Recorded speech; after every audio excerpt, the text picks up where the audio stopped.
अस्सलाम वालेकुम। आज मैं अम्मी के साथ किचन में कुछ खास बनाने वाली हूँ।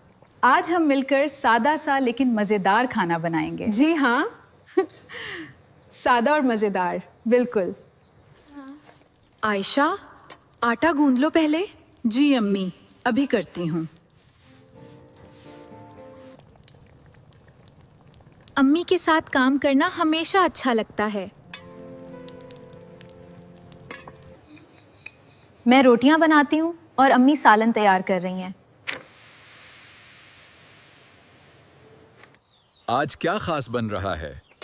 आज अम्मी के साथ स्पेशल लंच है अब्बू। खाने की खुशबू पूरे घर में फैल गई है। अब खाना सर्व करने का वक्त हो गया है। जी बिल्कुल। हाँ, आइए शुरू करते हैं। सब मिलकर खाना खाने का मजा ही कुछ और होता है। हाँ बिल्कुल, यही तो सबसे बेहतर वक्त होता है। बिल्कुल ठीक कहा। अल्हम्दुलिल्लाह आज का दिन बहुत प्यारा गुजरा।